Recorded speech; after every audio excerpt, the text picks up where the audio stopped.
Vieron que cada Shabbat hacemos una oración para comenzar el estudio de Shabbat, y bueno, me gustaría que cuando yo la repita, la voy a hacer más lenta, puedan repetirla, porque son importantes siempre las declaraciones, cómo disponemos tanto nuestra mente como nuestro corazón al estudio de la palabra. Amén.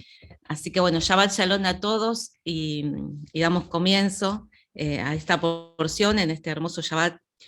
Y así dice esta oración: deseo estudiar Deseo estudiar para que el estudio me eleve para que el estudio me eleve a la acción y a las cualidades rectas, a la acción y a las cualidades rectas, y a comprender la Torá, y a comprender la Torá, y a pegarme al Creador, y a apegarme al Creador, y a desprender los manantiales y a desprender los manantiales del gran abismo, del gran abismo, y que se abran las chimeneas del cielo, y que se abran las chimeneas del cielo, y se llene la tierra y se llene la tierra del conocimiento de Dios, del conocimiento de Dios, como las aguas cubren el mar, como las aguas cubren el mar. con la llegada Con la llegada del Mashiach Redentor, del Mashiach Redentor, pronto en nuestros días.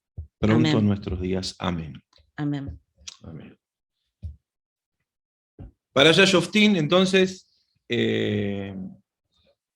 vamos a compartir pantalla para que podamos empezar a ver un poquito mejor y a leer y escuchar a la vez. La Parashá Shoftim está en Deuteronomio capítulo 16, versículo 18, 16, 18 al 21, 19.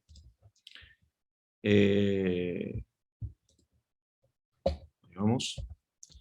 Bueno, venimos de una porción donde se nos hacía énfasis en oír los mandamientos para obedecerlos, no decidir por lo que veo, sino por lo que oigo. ¿Sí? Debía elegir ver bien a partir de oír lo correcto. ¿Sí? Esto de no ver, sino de oír, más allá, ¿para qué? Para poder ver, en realidad, para poder ver desde el alma, ¿sí? Nosotros tenemos una puerta, y que tiene esto que ver con la parashá de esta semana, que son los ojos físicos, que junto con todos los otros orificios de la cara, están mostrándonos la menorá del rostro, y que son las puertas donde ingresa todo lo que está en el exterior, todos los sucesos del exterior. Al ingresar por las puertas de nuestra cara y de nuestro cuerpo, porque por ejemplo el tacto está en todo nuestro cuerpo, nosotros percibimos una realidad, interpretamos una realidad que tiene que ver mucho más con nuestra realidad interna. Entonces, filtramos todo lo que está entrando por estas puertas por nuestra realidad interna. De ahí es que esta porción nos está invitando a poner jueces y policías justamente a nuestros portones, a nuestras puertas de la menorá del rostro. Esta porción se lee siempre cuando comienza el mes de Elul, y Elul, al igual que Shoftim, al igual que la Parashá Shoftim, nos invita a hacer una mirada introspectiva, a poner guardas y vigilarnos a nosotros mismos. ¿Sí? Esto es lo que nos está invitando la Parashá Shoftim. Nuestros sabios nos enseñaron que debemos vivir con el tiempo para que nuestra vida esté en armonía con el cielo y nuestros actos en armonía con el Creador. Acá hay dos puntos interesantes a tener en cuenta: la armonía con el cielo y la armonía con el Creador, donde la armonía con el cielo, justamente cuando hablamos del cielo, según desde qué perspectiva, estamos hablando del mundo del Seirampín, que es el mundo justamente de la influencia astral. Entonces nosotros tenemos que conocer los tiempos para justamente poder aprovecharlos para surfear nuestra vida y también realizar nuestra corrección, que es nuestro gran propósito. ¿Sí? Para eso debemos prestar atención a todo lo que sucede en el año. Las cuestiones astrológicas mal vistas, quizá mal direccionadas, es obvio que puede llevarnos a confusión. Pero al menos empecemos por tener en cuenta esto. ¿Qué cosa? Que cada fiesta me está indicando una puerta espiritual para que yo pueda hacer una corrección determinada. y desarrolle o alcance una conciencia determinada. Esto de que nuestra vida esté en armonía con el cielo y nuestros actos en armonía con el Creador, que surge de vivir el tiempo, lo dijo el rabino Shneur Zalman de Liadi, que es el fundador del movimiento jasídico Chabad, ¿no? Nosotros tenemos o consultamos mucho una página que se llama Chabad. Chabad, el fundador del movimiento jasídico Chabad, fue justamente el que dijo esta frase. Yo lo nombro para decir que no estamos hablando de un cualquiera que dijo una frase, sino alguien que esta frase es el final de un gran análisis, de mucho tiempo de estudio, y obviamente que está en armonía también con lo que los sabios de antaño dijeron, ¿no? De hecho, para el que no sabe, el Sefer Yetzirah es el libro de la formación adjudicado al patriarca Abraham, habla de las influencias astrales y de las letras hebreas, ¿sí? Que no debemos confundirlo con toda la información de los astrólogos, ¿sí? de este tiempo. Por ahí uno debe indagar con seriedad Hay cosas lo que tiene que ver con, porque características del mes, características de nuestra persona, si nosotros se lo atribuimos a cualquiera, a esa información, nos podemos confundir y vivir de acuerdo a eso que creemos que somos. De hecho, tenemos que tener cuidado, y esto se los voy a pedir como pastor de la comunidad. Cuando me tomo un minuto para decir esto, y gracias por hacérmelo recordar. Nosotros brindamos una información en un contexto. Por ejemplo, ahora en un Zoom cerrado. Por ejemplo. O en un contexto que puede ser en nuestra comunidad, sí, en el salón de nuestra comunidad, donde somos muy amplios, generosos a la hora de compartir el conocimiento, que eso nos distingue. Yo no escondo nada, lo que voy aprendiendo lo digo, y aún he dicho, me resistí a decir el nombre de mi maestro actual, para que no todo el mundo saliera corriendo a ver quién era, porque a él no le debe interesar amontonar gente. Pero fue por eso, no porque quisiera esconder quién me enseña. De hecho, todo lo que hoy puedo llegar a decir se lo voy a atribuir, el 60% se lo voy a atribuir a él porque lo saco de él. No quiere decir esto que ustedes o que todos salgamos a contar lo que muchos puntos que aprendemos, por ejemplo el tema astrológico, de las fiestas y todo eso, a hablarlo de una forma así masiva en un público al cual queremos conquistar, que generalmente es el público evangélico. Y se va a resistir. Y se va a resistir. Entonces nosotros, hay cosas que, se los pido por favor, y también lo podemos dañar de alguna manera. Y lo hacemos cerrar a la Torá. Lo hacemos cerrar al conocimiento que luego lo va a guiar a eso. ¿Sí? O sea, tenemos que entender los pasos de alguien. Debemos ser, yo creo, responsables en esto que todos compartimos las redes sociales, de saber cuando doy un mensaje que sea abarcativo a cualquiera, que no ofenda a nadie, claro, que les pueda dejar un mensaje a todos de este hecho, mensaje de Yeshua, ¿no es cierto? Yo alguna vez he hablado con gente de nuestra comunidad de que yo consumo Kabbalah, leo mucho Kabbalah, todo lo que leo es Kabbalah. Pero no salgo a decir fuentes cabalísticas, claro, porque entiendo que nuestro público receptor, al cual Dios me ha enviado, por lo menos en este tiempo, la asignación que hoy tengo, ese es el público evangélico. Por eso sigo distinguiéndome como pastor evangélico y sigo teniendo una comunidad evangélica. Claro. Siendo que yo ya no creo en los sufijos, ¿no? Yo ya no soy ico o ista, ¿no? Cabalista, evangélico, no. Yo soy un seguidor de Yeshua, y en esta para allá, Dios me abrió mucho los ojos el año pasado cuando la escuché por primera vez por Daniel, donde tengo el espíritu, donde tengo que leer la Torá. Una de las formas que tengo que leer la Torá es a partir de la Torá del Mesías. Claro. ¿Entendés? Entonces yo soy un seguidor del Mesías, que yo creo que es Mesías, claro, y que es mi Mesías, que es Yeshua. Entonces yo trato de ver esto a la luz de lo que entiendo que es Mesías. Mesías es un concepto judío. De lo que entiendo que es Mesías, el concepto mesiánico va más allá de una persona, es un espíritu, y que me lleva a interpretar la Torá. Esta parashá Shoftim esconde la Torá del Mesías también.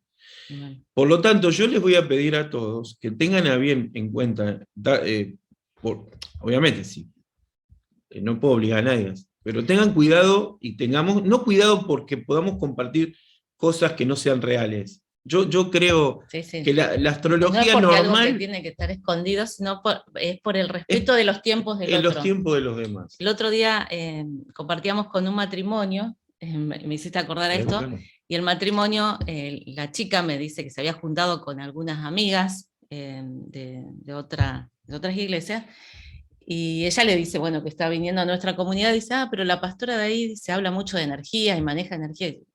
O sea, ¿de dónde sale? Yo en mis muros no comparto nada raro. Vieron que Claro. mis muros son muy simples. No estamos viendo nosotros, ahora sí no. Bueno, mis muros son muy simples.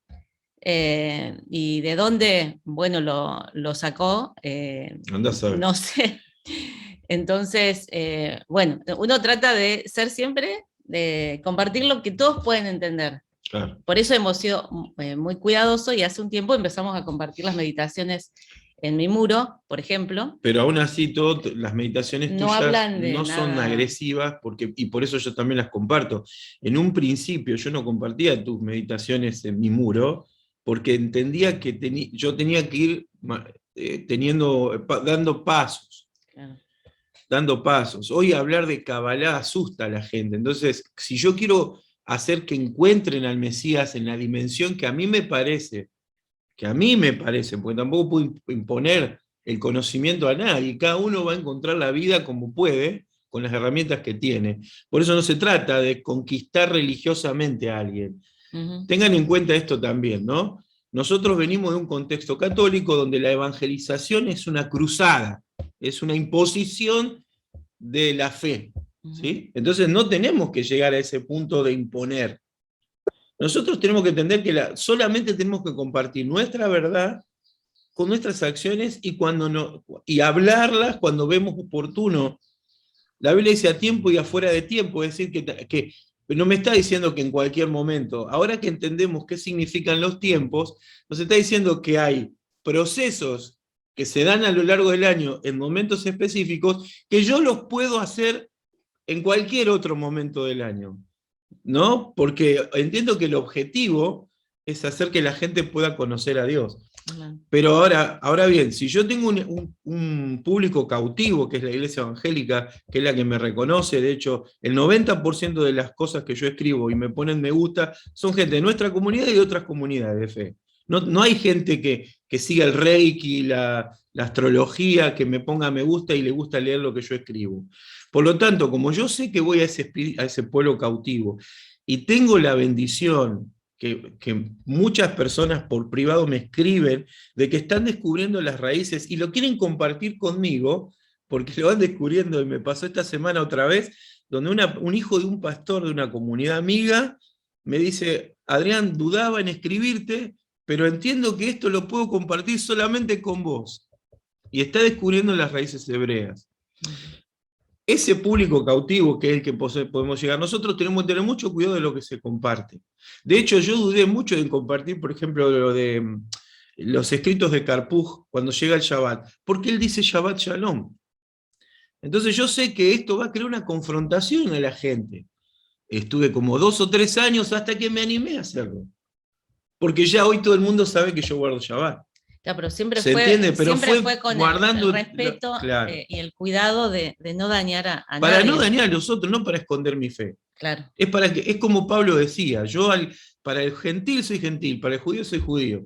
¿Por qué? Porque él sabía que lo importante era que el Mashiach se revelara, que el Mesías se le revelara. Y por eso ese espíritu que Adrián manejó hasta acá hace que, bueno, yo doy fe de eso, de que al no ser invasivo con los demás o el respeto que ha tenido por otros, hace que hoy más de un hijo de pastor lo esté convocando y pidiendo que Adrián le enseñe lo que ya ha aprendido durante estos años, claro. Porque no sienten nada agresivo, ¿no es cierto?, con esto, sino que pueden confiar en lo que él ha transitado y lo que ha descubierto. Entonces, como comunidad de fe, tengamos ese respeto de lo que vamos a compartir, diciendo esto, o sea, yo puedo decir, bueno, yo lo pongo igual, es lo que yo creo y que le guste a quien le guste. Que yo no voy a poder manipular eso, por Dios. Claro, cada cual tiene libertad de sus muros, pero siempre piense ¿A cuántos más voy a llegar si tengo ese cuidado? ¿Y por qué lo estoy compartiendo también, no?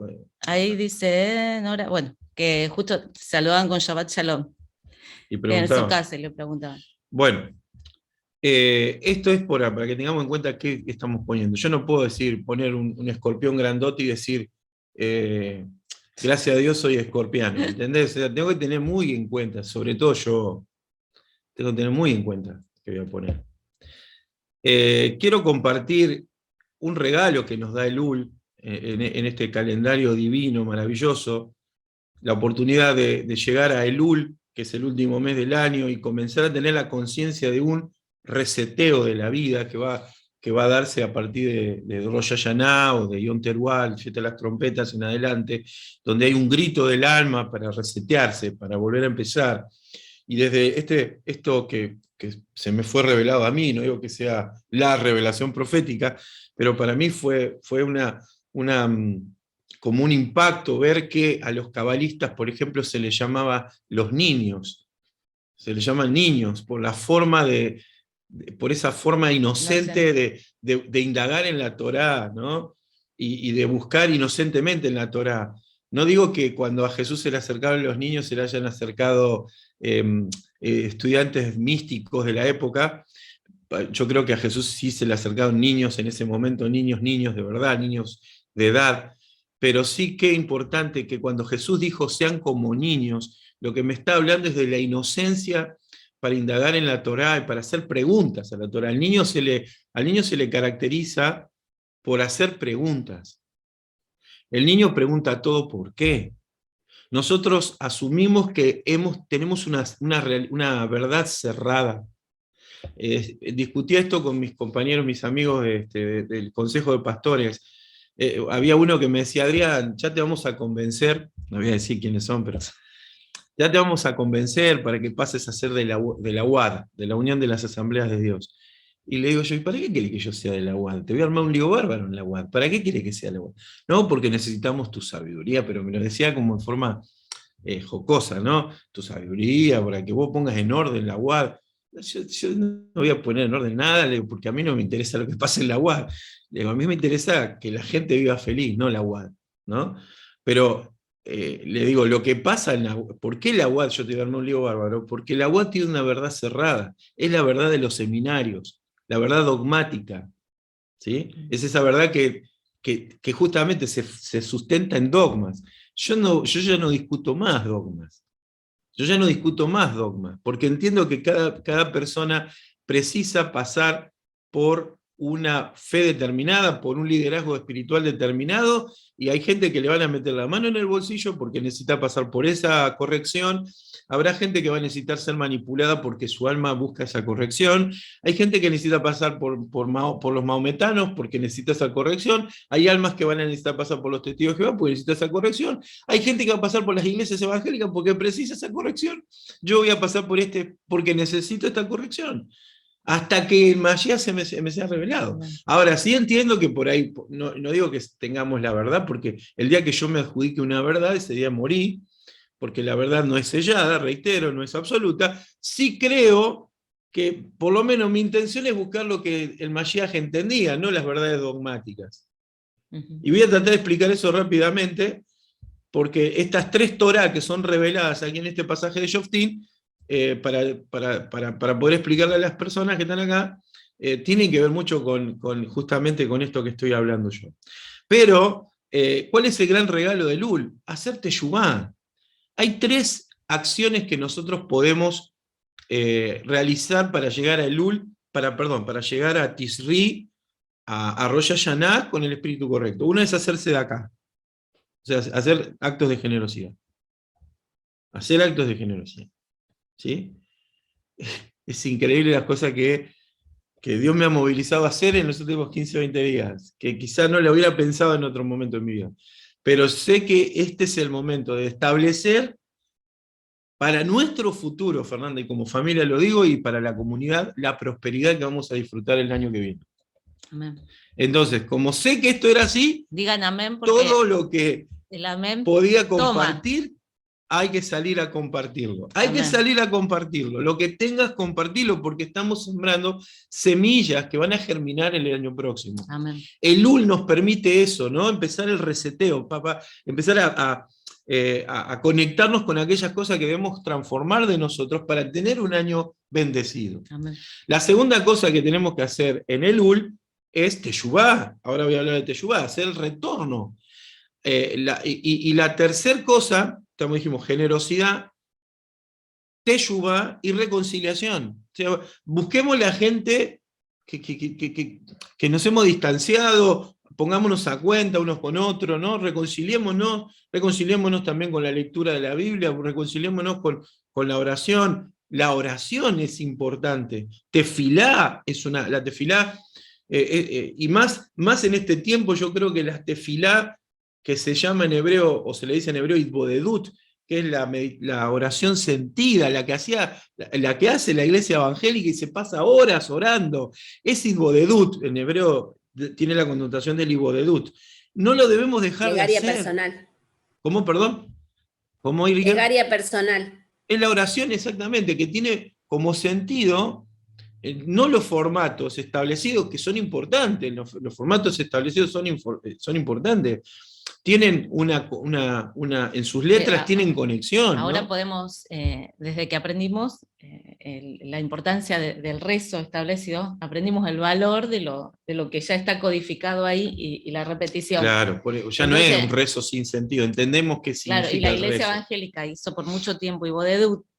Entonces unir estas dos cosas es lo que hace una oración poderosa. Esa oración que tenía que ver con, más allá del pedir, yo me acuerdo que escuché muchas historias de los resultados de los hombres de fe que oraban horas, y hoy veo que un judío me enseña y me dice, porque el cabalista tal... Claro, no es que lo descubrieron, lo hacen. A vivir después, cuando aparece esto del Ibodedut, que primero eran los rezos y después aparece la Ibodedut como este tiempo que me venía ahora la imagen, vos decís, de los hombres. Yo creo que Jesús hizo más Ibodedut que rezos.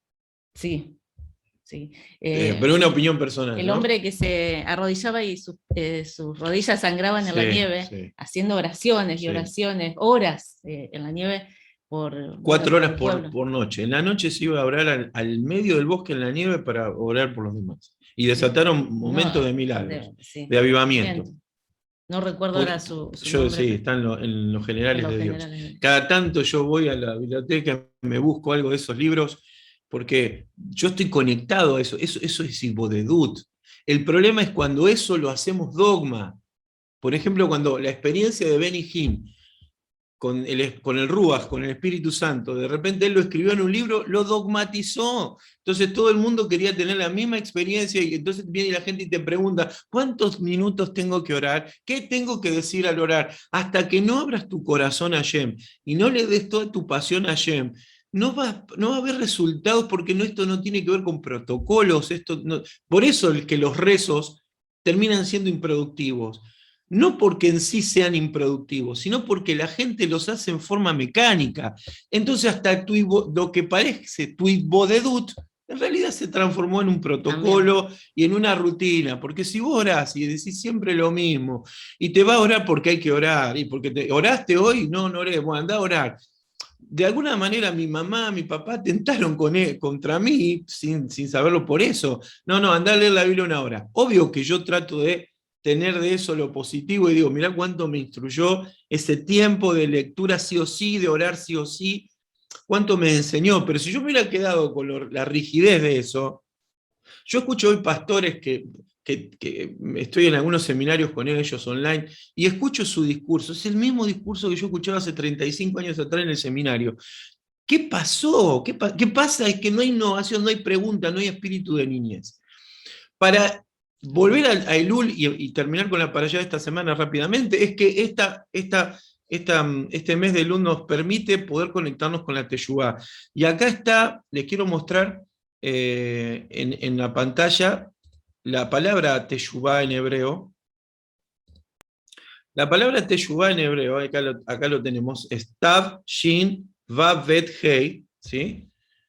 Y me gustó cómo lo interpreta una página mesiánica, ¿sí?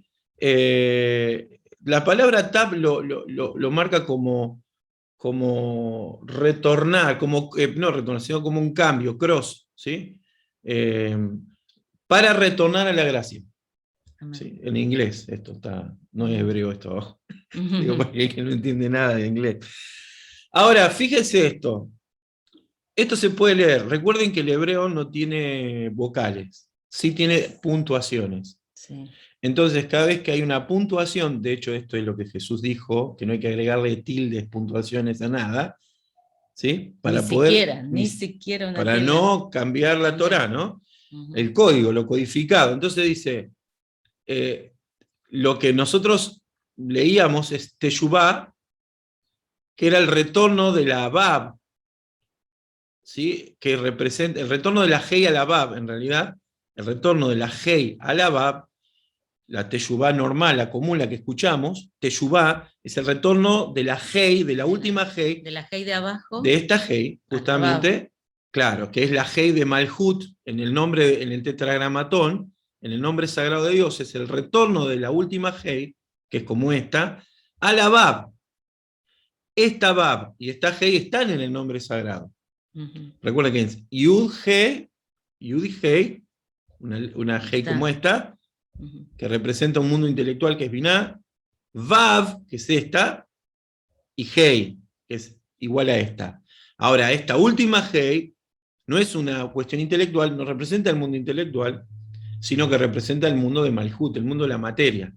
Entonces, cuando hacemos Teshuvá, estamos haciendo retornar este mundo al mundo del Bab. Es decir, esto es la tierra y esto representa el cielo. En el nombre sagrado hablo, ¿no? Pues son estas mismas dos letras. El mundo del físico, retornarlo al mundo, a los cielos. Esto también es llamado Yamayín, el reino de los cielos, ¿viste? Es esto. Ahora bien, Teshuvá, que es esta palabra, Teshuvá, también la podemos leer como Tashub He. Tashub He. ¿Qué significa Tashub He? Es retornar la He, la Ba, perdón, ahora a la He de arriba. Es hacer retornar la Bab a la He. Es decir, que ahora estamos hablando ya de una conexión intelectual. No de una conexión emocional. Claro, del mundo de Malhut al mundo de Serampín.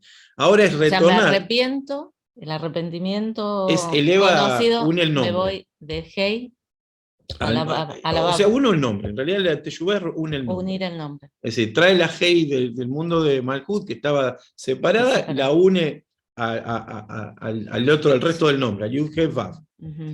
Pero ahora, cuando hablamos de Tashub He, es que estamos haciendo retornar la Hei a la Bab. O sea, perdón, la Bab a la Hei. ¿Qué significa eso ahora? Es que nuestro mundo físico y emocional, hacerlo coordinar, que esté en coordinación. Yo estoy tratando de explicarlo simple. Esto es un concepto cabalístico muy profundo. Hacer retornar lo que sentimos y lo que hacemos al diseño divino para mí, a la idea divina para mí, qué es lo que Dios quiere para mí. Amén. O sea que esto ya es claro que es Teshuvá también. A una voluntad. Pero claro, ahora yo me armonizo con la voluntad divina, mi vida personal armonizada a la idea divina. Por esto entonces hacemos todo el proceso de Teshuvá, Tefilá, Sedaká, relaciones. ¿Por qué todas las dinámicas del mes de Elul?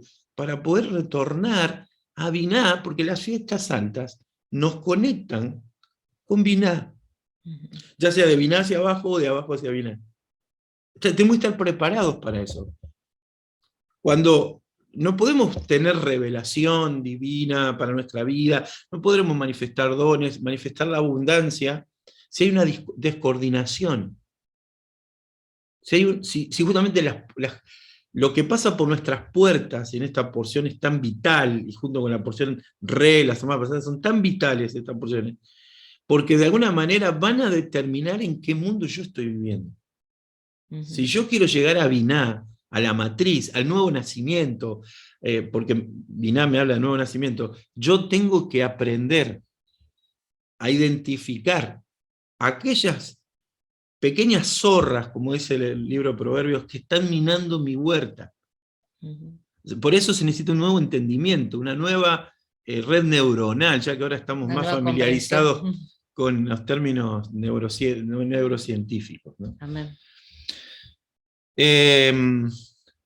Como no hay tiempo para hacer todo lo que teníamos preparado, pero en este mes que dijimos que tiene es un acróstico de la frase, el UL es el acróstico de la frase yo soy de mi amado y mi amado es mío.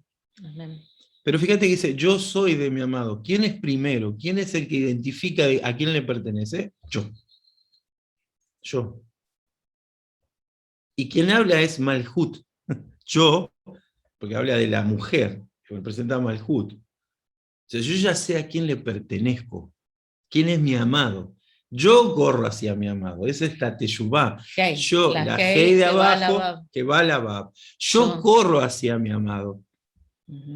Y cuando hago Tashub G, estoy haciendo, Tashub G, estoy haciendo que mi voluntad y mi deseo se armonicen con mi mundo físico. Amén. Ya tengo deseos y voluntad específicamente o coordinadamente hacia mi propósito. Amén. Sí. Así que cuando decimos yo soy para mi amado, o sea, es activar este mundo de Malhut para conectar con la Bab haciendo Teshuvah. Claro. Yo hago Teshuvah, retorno, uno el nombre de Dios, y cuando hago también, estamos hablando en una segunda instancia de este mundo de emoción-acción, unido, coordinado con Binah. Con el ¿sí? intelecto. Perfecto. Quiero decir esto antes de terminar hablando de las compuertas. Hay 3 tipos de Torah que nos presentan en esta porción. Está la Torah que me habla de que Moisés le da a los jueces, a los sacerdotes y a los levitas. Presten atención. Esta Torah tenía que ver con cómo implementarla, cómo legislarla. Nosotros sabemos que hay una Constitución Nacional, por ejemplo, para que se entienda el ejemplo.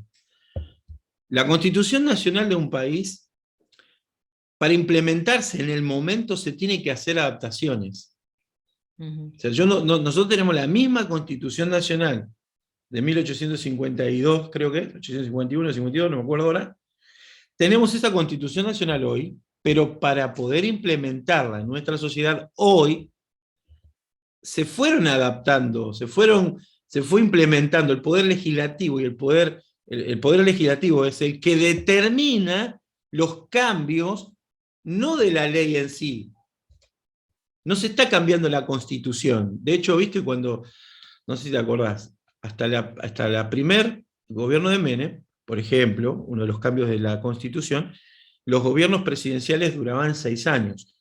Menem hizo una reforma a la Constitución Nacional para que el Poder Ejecutivo estuviese 4 años en el poder, pero se pudiera reelegir. Antes no existía. Él quería reelegirse, y entonces hace un acuerdo en ese momento con Alfonsín, seguramente Juan se debe acordar de esto, hace un acuerdo con Alfonsín, que era el gran jefe opositor, y hacen una reforma en la Constitución Nacional, se aprueba en el Congreso, y ahora los gobiernos, en vez de durar 6 años, duraban 4, pero con capacidad o la posibilidad de volver a reelegirse. Antes no se podía reelegir. Para poder hacer ese cambio en la Constitución Nacional, hubo que hacer todo un movimiento, pactos, ver si era posible, estudiarse en comisiones, etc.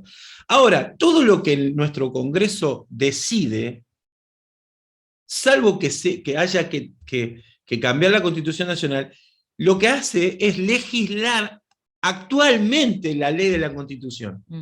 Por ejemplo, cuando se hizo la ley del aborto, se tuvo que hacer modificaciones y se tuvo que interpretar la ley, la Constitución, para esta ley del aborto.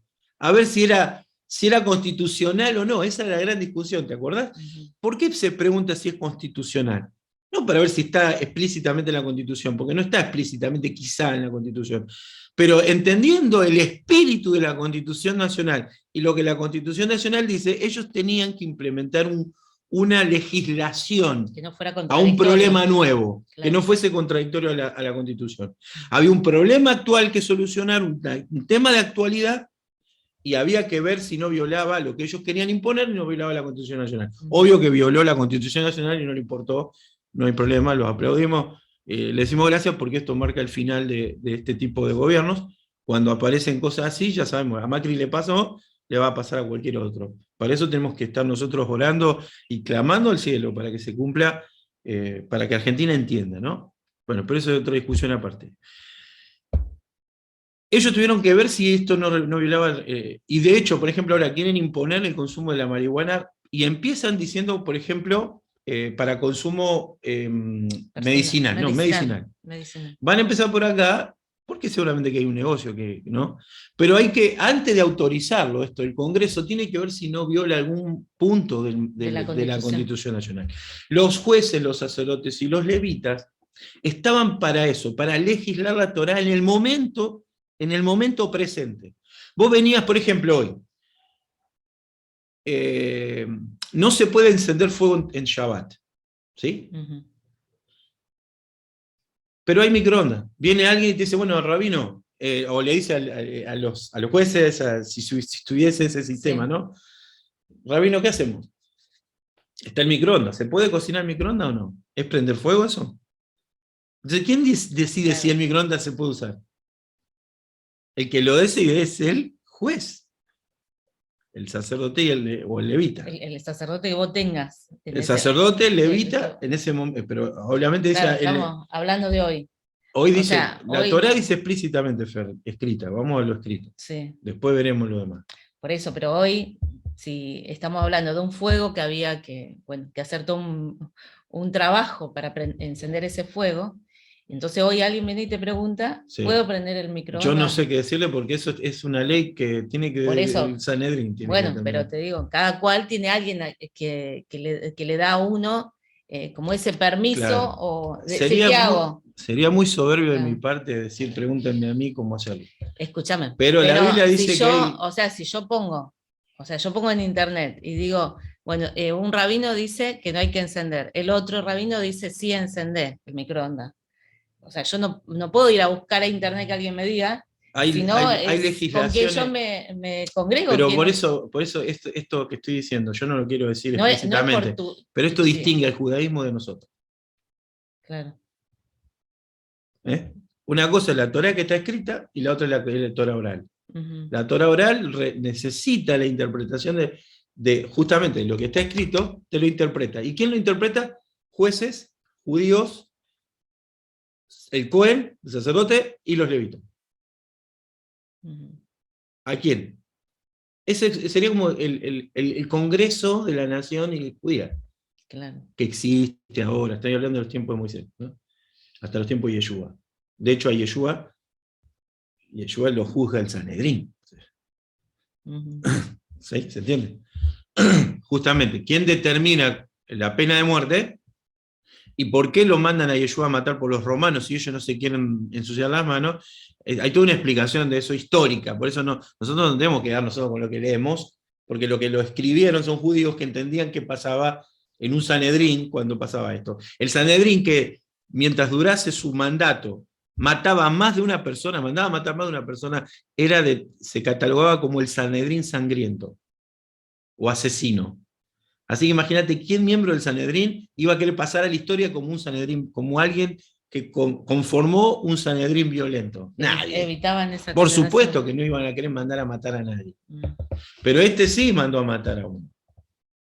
Pero hay que ver qué pasó ahí. Antes de hablar, sí, que los judíos mataron a Jesús, tenemos que saber qué pasó ahí. Uh-huh. Que no es el momento para hablarlo. En Pesaj lo hablaremos. Por lo tanto, la ley está, la ley escrita, que es la que Moisés transmitió a Josué, esa es la Torá escrita, y esa Torá escrita es universal. Es la que nosotros estudiamos acá. Uh-huh. La que podemos estudiar con las raíces hebreas, ¿viste? Es la Torá escrita. Si el judío que dice, legisla la ley, porque tiene que ver con su Constitución Nacional. Ahora, hay una tercera ley, ya lo voy a hacer rápido porque quiero terminar con las compuertas, La tercera ley es la ley del Mashiach. Es la ley del Mashiach. Ahora bien, de estas tres leyes dijimos entonces, la ley al rey, la ley a los jueces, sacerdotes y levitas, y la ley del Mashiach. La ley del juez, en Levítico 17:8, me está diciendo que, me está mostrando ahí que es de transmisión, se transmitía oralmente, se escribían los midrash, ¿sí? Que era cómo cada generación interpretaba y reglamentaba la Torá. Se transmitía. Qué importante es la tradición para el pueblo judío. Identificar también nosotros qué es tradición, eso también es importante. De hecho, lo que más se cuestiona en el Nuevo Testamento es la tradición, porque le dan más énfasis a la tradición que a lo que estaba escrito. Esa era la gran discusión del siglo I en el Nuevo Testamento. Esto para los que más saben teología. Lo que Pablo confrontó en Filipenses, en Colosenses y en Romanos no tiene que ver con lo que está escrito, no tiene que ver con la ley, no tiene que ver con el Pentateuco, tiene que ver con cómo los rabinos interpretaban la Torá. Lo que conformaba la ley oral, que ya a esta altura se había escrito, por los peligros de los exilios. Entonces alguien tenía que escribir lo que iban resolviendo los rabinos, los que iba resolviendo el Sanedrín. De vuelta, entonces, esta ley, la ley de los sacerdotes, levitas y jueces, era del presente. ¿Cómo resolver el presente? La Torá del rey era la Torá que el rey incluso leía que estaba escrita más chiquita y la te llevaban en los brazos siempre. Cuando viste que apareció un rey que dice la Biblia y se olvidó de la ley y se olvidó de David su padre, es porque ya no tenían más esa ley encima. Pero imagínate al rey David, a donde iba con los rollos de la Torá. Esa ley, a diferencia de la ley de los jueces y del Sanedrín y de los sacerdotes, esa ley era universal. Es la ley del rey. Es la ley que contempla la historia. ¿Sí? La que leemos nosotros, la vuelta a las raíces hebreas, todo eso tiene que ver con esa ley, con esto, con lo que se lee. ¿Sí? Y vamos, investigamos qué significa esto, de acuerdo también a la tradición, obviamente, pero es la Torá del rey. Es la que el rey tenía que llevar siempre, leer en cada momento, para que cuando le tocara intervenir, no lo hiciera con soberbia, sino que contemplara al prójimo. Tiene que ver entonces con esta ley que, si bien deja dudas, porque esto también hay que resaltarlo, porque si la ley no hubiera dejado dudas, si la Torá no hubiera dejado dudas, no existiría el Sanedrín. De hecho, dice en Deuteronomio 17:8 que iba a haber discusiones sobre la Torá. Si hay discusiones es porque la Torá no quedó clara.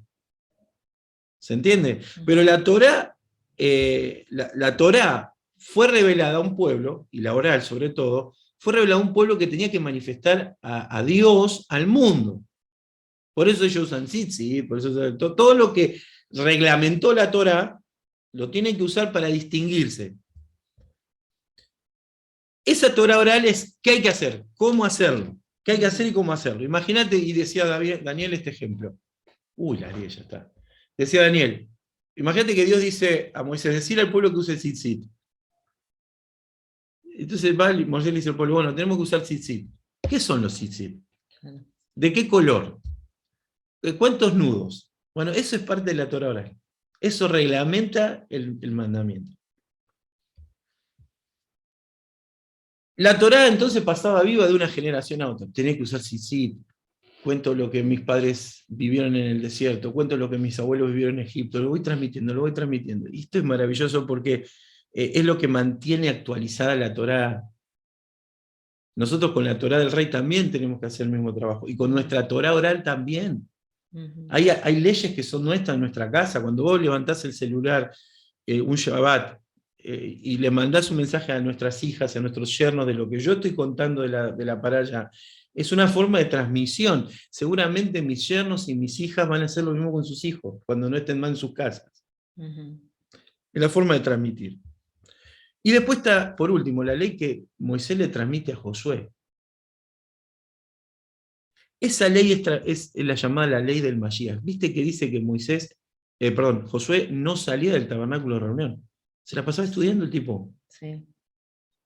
Y Moisés, cuenta la Biblia, en el versículo 10 de Deuteronomio 31, que Moisés le transmitió, no, el 31:10 habla sobre la ley del rey, en realidad. Me confundí el versículo. Pero cuando habla de Josué, habla de que él le transmite, acá está, 27:19, a ver si es este pasaje. Sí, 27:19 de Números. Dice que él le transmitió su esplendor a Josué. ¿Qué es el esplendor? Era lo que Moisés resplandecía por haber estado en Sinaí. O sea que cuando él le transmitió su espíritu a Josué, le transmitió su esplendor, le transmitió el brillo de su rostro que había logrado tener en Sinaí. Ahora, esa Torá que recibe, la Torá profética que recibe Josué, la Torá del Mashiach, es una Torá que te posiciona en el futuro. Es decir, yo estoy parado hoy en el presente, pero veo el futuro y traigo ese futuro al presente. Ya no tiene que ver con qué hay que hacer, cómo hacerlo, qué pasó en la historia, como la Torá del Rey, qué tiene que ver esto con cómo decidir cuestiones de problemas de finanzas, de peso justo, qué pasa con un asesino, qué pasa con alguien que viola la ley. Ya no se trata de eso. Se trata de traer el futuro al presente. Yo creo que esto tiene que ver mucho con este espíritu profético, porque Moisés lo distingue así como un profeta, ¿sí? Dice que va a venir un profeta que va a ser como yo, que iba a ser como Moisés. De ahí es que se toma el judaísmo este pensamiento de que cada generación tiene un profeta. Ahora, esa Torá del Mesías, del profeta, es un nivel de Torá completo. O sea que yo ya entiendo para qué está la Torá. Entonces esto trasciende las verdades religiosas, la dogmática, trasciende lo legislativo, ya es algo que tiene que ver con el proyecto divino para el mundo. Y esta es la forma que en Vida Plena estudiamos mucho. De hecho, en este momento yo estoy hablando más de la Torá del Mashiach que de la Torá oral o de la Torá escrita. Nosotros tratamos, y es lo que Jesús trataba de implementar en cada discusión que tenía con los rabinos. Cuando vinieron y le cuestionaron cómo guardaba Shabbat, él le mostró el espíritu del Shabbat. Ese espíritu del Shabbat es el espíritu mesiánico, es el espíritu profético, que revela el para qué de esta ley. Claro. Revela el espíritu de esta ley. Amén. Entonces, esta forma de interpretar la Torá del Mesías es la Torá del futuro. La Torá, y me gustó esto que dijo Daniel, dijo que la Torá escrita habla del pasado, es la del rey. La Torá oral habla de qué hacer hoy. Y la Torá del Mashiach es la del futuro, ver en el presente el futuro. ¿Por qué a veces buscamos el pasado? La Iglesia Evangélica está posicionada en Hechos capítulo 2. Esa es su revelación, ese es su Sinaí. El judaísmo está parado en Sinaí, 3000 años. Los musulmanes en la revelación de Mahoma, en la Meca, hace 1300 años. Y rígidamente estamos parados en esa revelación. No, la Torá del Mashiach es una Torá dinámica que no tiene que ver con lo que pasó, tiene que ver con lo que va a venir. ¿Y cómo traigo esa revelación futuro al presente? ¿Cómo traigo mi futuro a mi presente? Y de eso se trata el Ul. El Ul es la posibilidad de visualizarme en el futuro, dentro de la Biná, el proyecto sagrado que Dios tiene para mí, y traerlo al presente ya. Ya.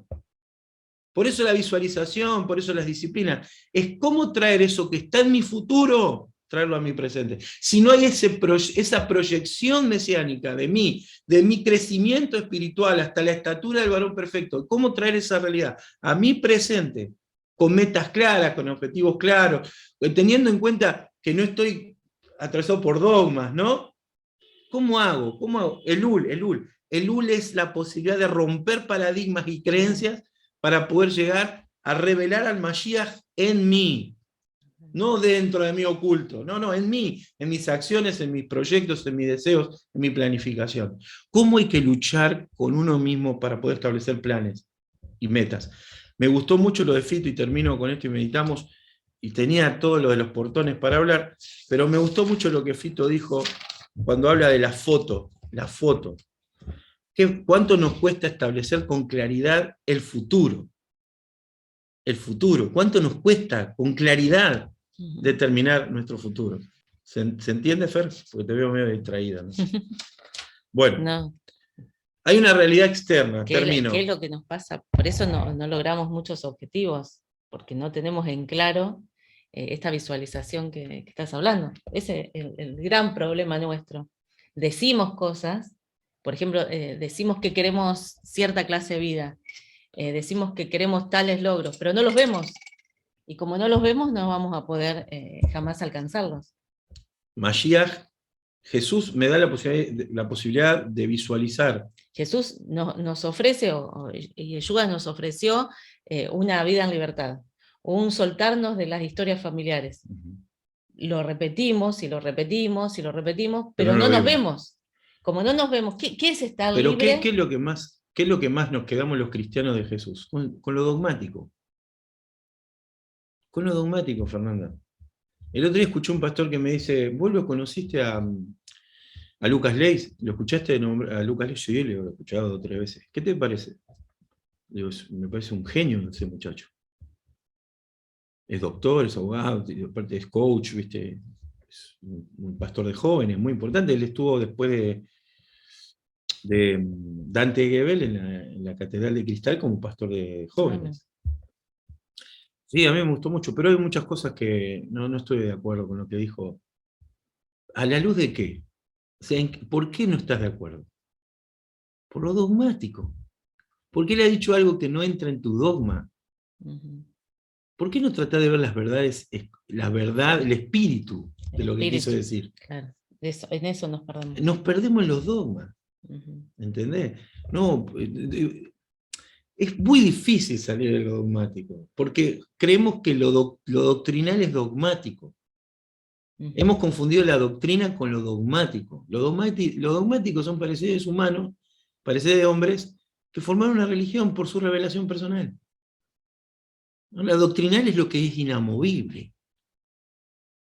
Y para entender lo inamovible de una fe, de un estilo de vida totalmente distinto al mío, como es el judaísmo, yo no puedo inventarlo desde el occidente. Tengo que entender el oriente y tratar de adaptarlo al occidente. No es al revés. Claro. No puedo hacer adaptar el judío a lo que yo pienso. Si Jesús era judío, ¿cómo se me pasa a mí en la cabeza entenderlo que esto es al revés? No, porque ellos despreciaban a Jesús. Claro, despreciar a Jesús es una cosa, pero todo el contexto que formó a Jesús, ese sigue vivo.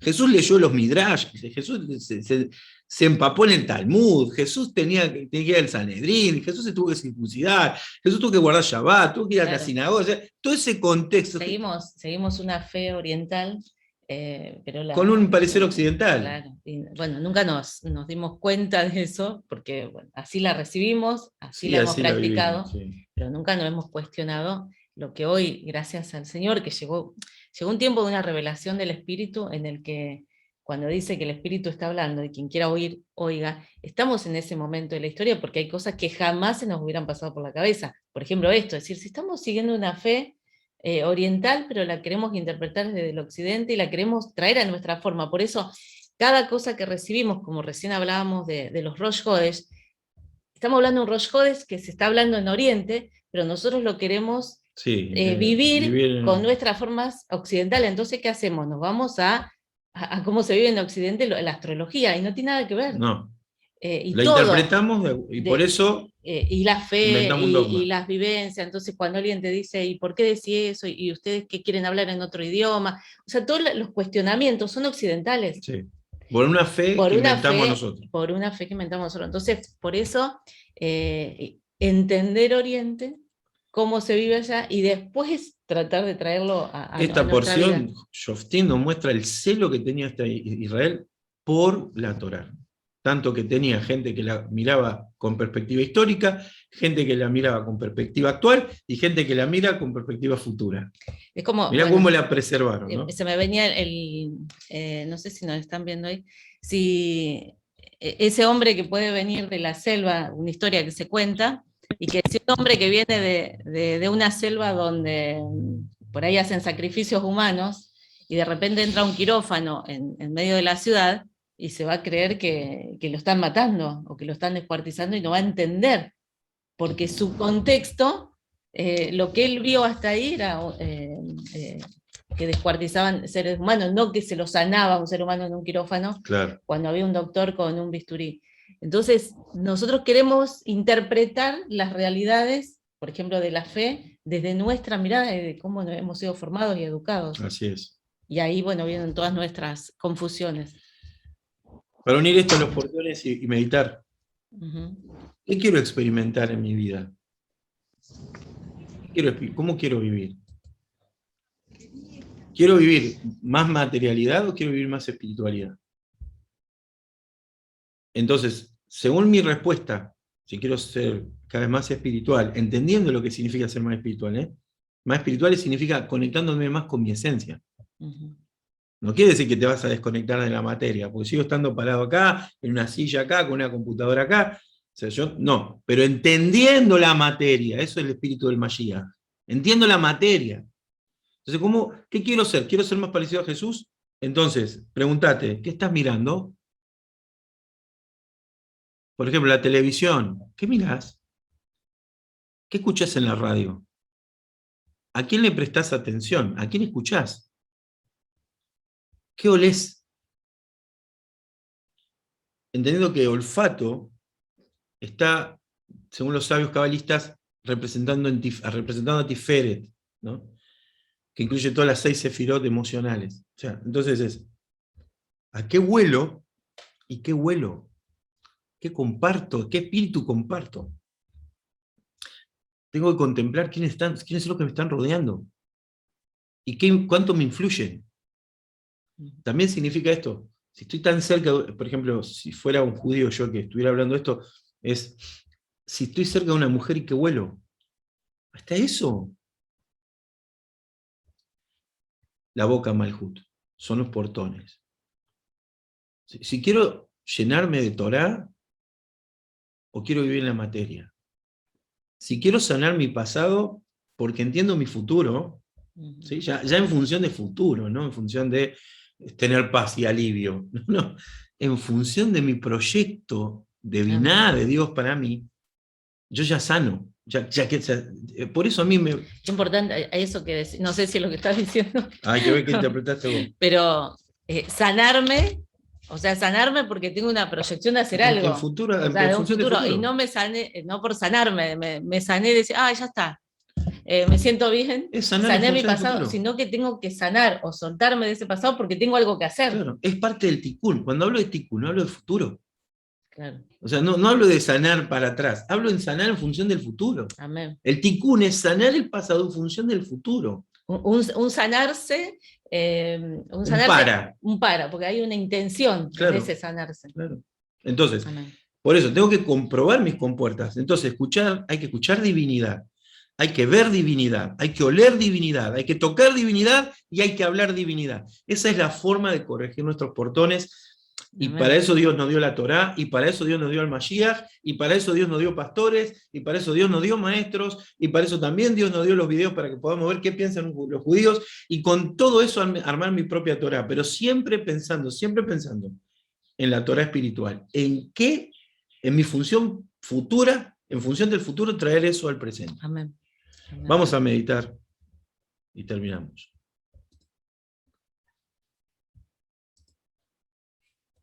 Cerramos los ojos ahí donde estamos.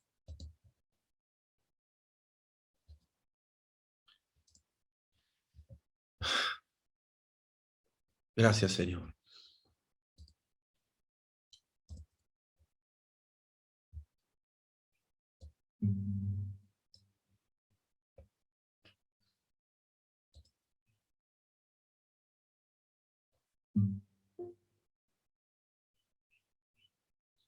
Gracias, Señor.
Vamos a abrir los ojos y vamos a contemplar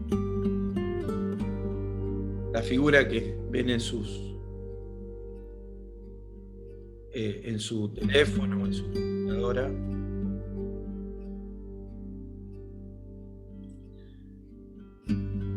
Obsérvelo por un instante, sus colores, los distintos tonos de verde.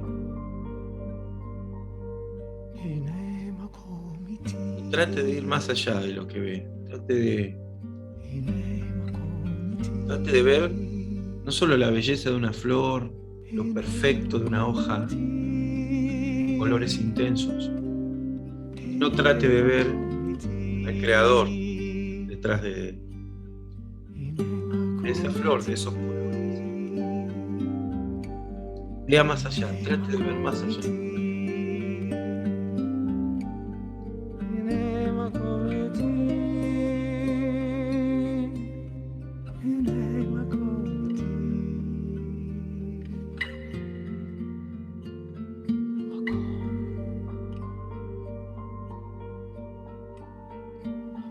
Cierre los ojos de nuevo.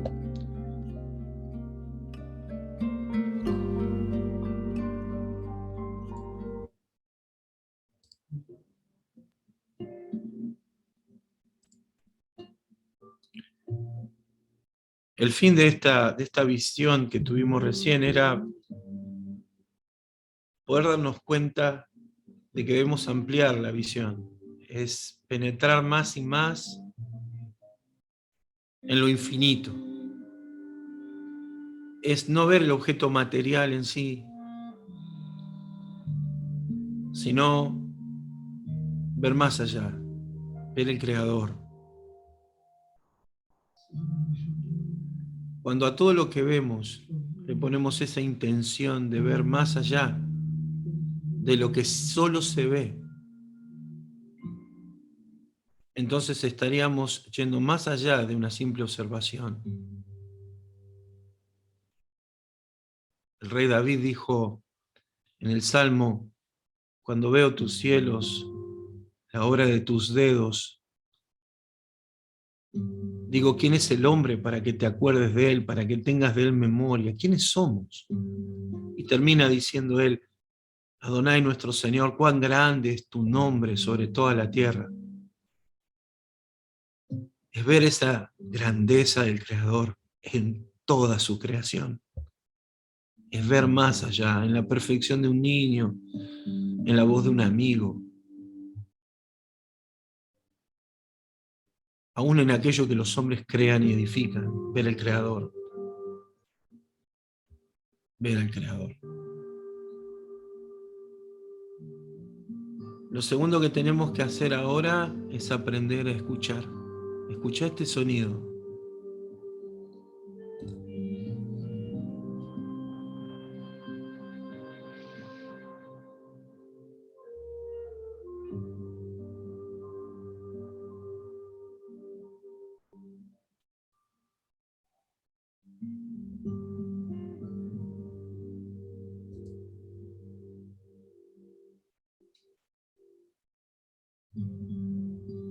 Esta canción fue escrita con santidad, con intenciones puras. Y entonces cuando oímos música creada y hecha por gente elevada, justa, por gente hasid, amorosa, podemos conectarnos con lo que está más allá de la melodía, más allá de los instrumentos, más allá del sonido.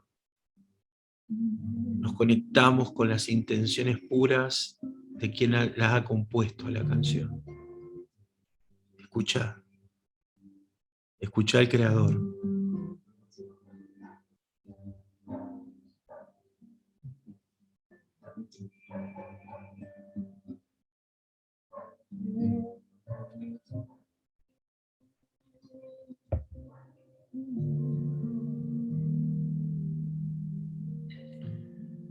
Ahora imagina el más rico de tus perfumes, ese que querés tanto. Imagina que lo estás percibiendo.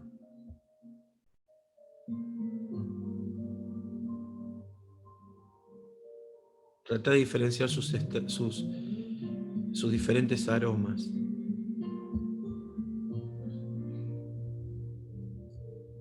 Sus diferentes extractos.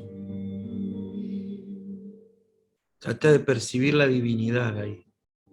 Trata de percibir la divinidad. Porque Einod Milvadón, no hay nada fuera de él. Einod Milvadón, no hay nada fuera de él. Aún en el perfume que tanto amas. En ese extracto está el Creador.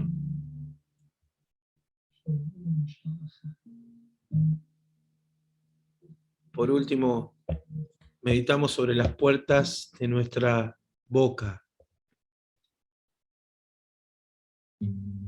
Vamos a hablar salmos. Entona melodías, incluso sin emitir palabras, solo murmura melodías, solo de tu boca salga melodías sin palabras. Habla aquello que te eleva. Nuestra boca fue creada para bendecir al Creador.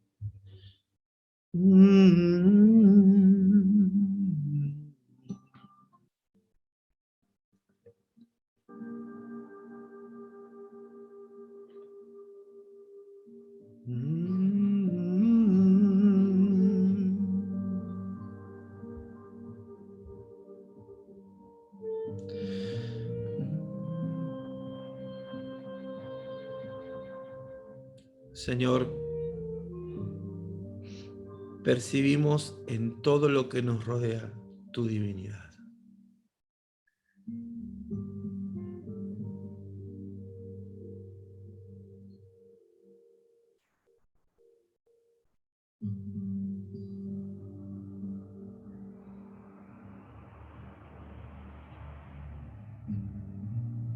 Gracias, Señor.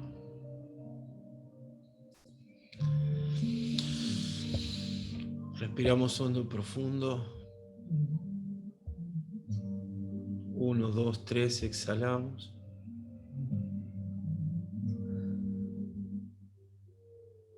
Hacemos otra vez. Contamos 1, 2, 3 y exhalamos. Lo hacemos una última vez, pero ahora viendo, imaginando el Yud, Ke, Vav y Ke. El nombre sagrado, la letra Yud, la letra He, la letra Vav, la letra He. Inspiramos y exhalamos. Abrimos lentamente los ojos y nos quedamos unos segundos escuchando la devolución del Creador a nuestra alma.